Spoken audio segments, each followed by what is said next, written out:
is. No, I don't say there is. You say there is. I don't believe that. Oh, you don't believe this? No, there used to be, obviously. Tell me what you think the number one systemic example of systemic racism is in America. Oh man, there's so many. There's so many. The most important one, you think? But at the top of mind, I probably maybe say mass incarceration. Maybe. Really? During the Great Depression, when 50% of black adults were unemployed, you didn't have this kind of mass incarceration. It's the breakdown of the family. There's I'm not going to. I agree with the family part. I'm a black man who is a father to his children. I'm a happily married black man to a black woman. So I'm never going to argue with that part. You know, but I just feel like everything is black with you. Black is wrong. Black people do this and black people do that. And when I asked you what white people do wrong, you said you're not worried about white people at all. I'm talking about the damage, disproportionate damage going on in the black community. For example, look at these smash and grabs that are taking place in Los Angeles, where I live. There's a suburb called Glendale, where at a mall recently, a mob of 30 to 40 people, they had masks on, but one guy got popped. He was black. I think most of those who were doing this were black. And in recent years and times, there have been a number of these in places like Chicago, places like New York. If I were involved in something like that, Charlemagne, I grew up with a dad, just as you're raising your own children. I would have been more afraid of my father than I would about the cops catching me. These kids are afraid of neither. They don't have a father in the home. Cops are demoralized. They're pulling back. Their manpower is short. And as a result, you tell a bad guy you're less likely to be caught, convicted, incarcerated, crime goes up. They may be criminals, but they're not stupid. When you say, what do white people do? I mean, this is a country that has struggled mightily to get over its historic racism. There was a civil war. There was a big civil rights movement. This is the only majority white country that's ever elected a black president, let alone re-elected a black president. I gotta stop it, y'all, because Breakfast Club, because they got smoked on this one. They probably don't want people reviewing it, so I gotta stop it and do my due diligence to respond and give commentary. So every now and again, I may stop the video to talk about it. But look, what is he saying? Can Charlemagne respond to this? Can anybody respond to this? Larry Elder is on fire. Allow me to respond to that. This is the Trump Rambo wearing t-shirt guy from Turning Point USA, right? Yeah, I remember him. See, this man is literally getting giddy over what he thinks are good points made by fake TV judge Larry Elder. This show isn't about small claims. You don't do something to somebody that you don't want done to you. It's about the difference between right and wrong. It's my judgment. Moral court, where it pays to be right. I'm going to go over these points and give context. Like I said before, a lot of these defenders of white supremacy aren't nuanced. If it gets too complicated, they aren't going to understand it. So at the risk of losing Officer Tatum and his giddiness, I'll go over it. It's funny how they can see symptoms of an issue, but don't tie it to the system it's attached to. It's like if our toilet is clogged, but we only look at the toilet to find the problem. We never look at the septic system that the toilet is attached to. People who do this always, and I mean always, be full of shit. Larry Elder first doesn't believe that systemic racism exists. He says it wherever he goes. He asks Charlemagne to tell him the number one example of systemic racism in this country. Look how giddy Officer Tatum gets. See, this is a tactic. There's layers to systemic racism that have to be explained. And this is where the majority of these clowns get lost. They're not looking for a dialogue. They want something quick, a sound bite, something they can put on a t-shirt or coffee mug. You know what I'm talking about. They can't have something that's too long or requires further context or explanation. They just can't have it. We know Charlemagne said mass incarceration, which is a good answer. Larry Elder says it's the breakup of the family. Newsflash, those two things are caused by the exact system that fake TV judge Larry Elder says doesn't exist. That's the irony of it. Allow me to apply context, because I know this giddy guy won't get it unless I do, and then there's still a chance he's not going to get it once the context is applied. But that's going to be more of his issue, not mine. First, let's go back to when Larry Elder said... Say there is. I don't believe that. Oh, you don't believe this? No, there used to be, obviously.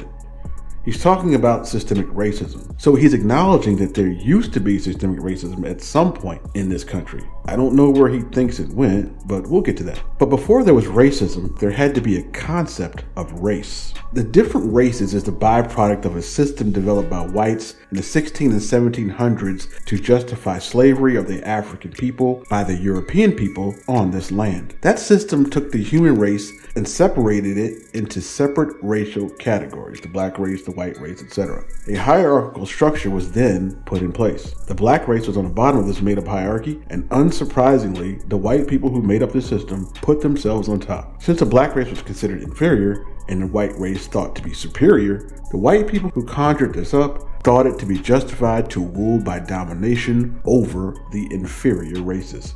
These are just facts. I know they itch sometimes, but they're facts. A number of atrocities have been done on the basis of this race-based ideology, albeit made up, but this is the ideology. The system of white supremacy was created to achieve the goal of domination. Domination would occur through the ownership and control of the resources, wealth, and assets of this society.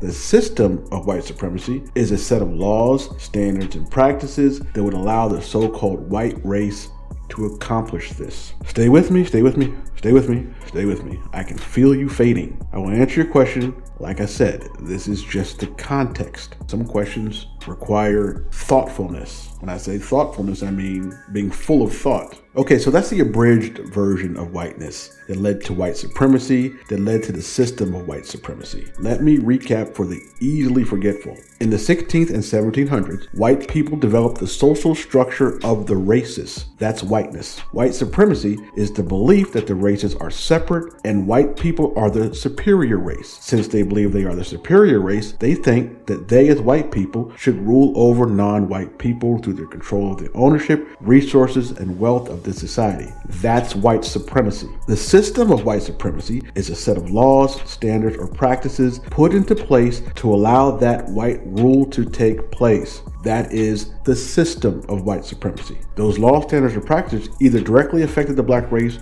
or disproportionately affected the black race, all in the negative. Some of those laws, standards, or practices that affected the resource, wealth, and ownership of the black race were the slave codes. After slavery, it was the black codes, it was the Jim Crow laws, it was convict leasing program, it was redlining, it was restrictive covenants, it was housing discrimination. This is just to name a few. These all helped to keep the wealth, ownership, and resources in the hands of the white race. To the point where today, there is a noticeable wealth gap. Black people are 13% of the population and own about 4% of the nation's wealth. White people are about 60% of the population and own about 86% of the nation's wealth. That's the definition of disproportionate created by the race-based system of white supremacy. That lack of wealth has consequences. In this country, where we live, how much we were able to earn, how stable our employment is, all has an effect on our communities, our education,